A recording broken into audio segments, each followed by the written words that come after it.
For those of you who know EAP, you're probably thinking of advanced vocabulary, complex sentence patterns, and a certain type of essay structure. While all those things are important, they're only related to speaking and writing in EAP. However, there are a few other important things about EAP and benefits you can get from studying it that you may not know about. So in this video, I'm going to go into 3 key benefits that you can gain from studying EAP. The first key benefit of studying EAP is that it trains you to identify problems. This is a sort of mental skill that we can develop as we read more, get more exposed to different ideas and subfields within our studies.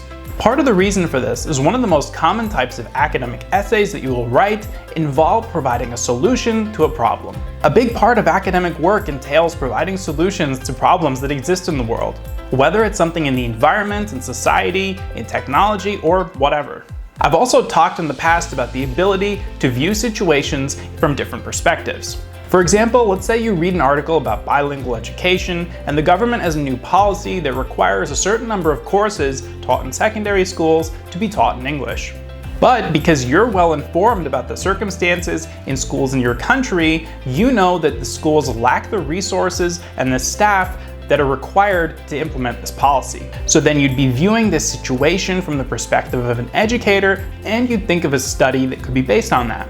On the other hand, maybe you're studying political science and you know that whenever the government introduces a new education or cultural policy, there's always resistance toward this policy from members of another political party. So looking at the political implications of a bilingual education policy is something that you could look into, with your topic being how politicians in XX country view new language policies. Another huge benefit of studying EAP is that it trains you to think objectively. I think that most students that go to university overseas go there with the same mindset that they had in high school.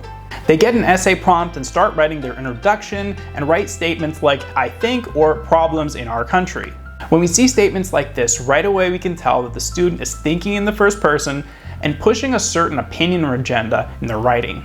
They might even write something like "something is important for the company or country," which shows that they're writing for a specific objective. However, when you're in grad school, you have to understand that you're not just a student anymore. You're a researcher and a member of a research community.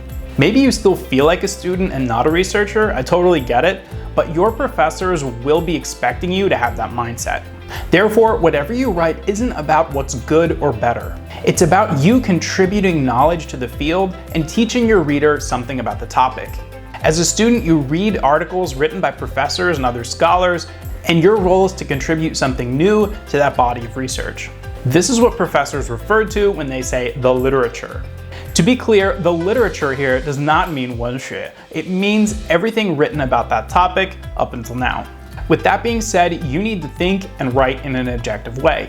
Let's say, for example, you're writing about refugees from the war in Ukraine. Now, I understand that most of you probably feel that the war in Ukraine is a very unfortunate and horrible set of events. However, it's not our role in an academic essay to outline how horrible the situation is. Maybe this is something we could do if we wrote a novel or a news article, but not in an academic essay.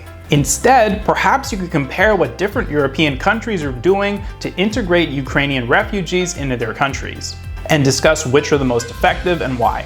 Another huge benefit of studying EAP is that it trains you to think critically.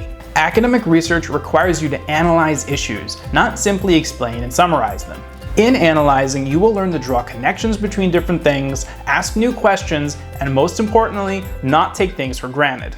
You have to justify your assumptions when thinking critically. Usually when people respond with comments like, "that's just the way it is," or my favorite, 就这样啊, they're probably not thinking critically. Critical thinking entails looking at a situation from many different angles, considering possible biases, and possibly negative or unforeseen outcomes. Let's say, for example, you're doing your master's degree in marketing and you come across a study on social media marketing. You notice in your reading a trend of people in their 20s and 30s making purchase decisions after viewing advertisements for it on social media. And you want to do a study to determine what are the factors that go into making their purchase decisions.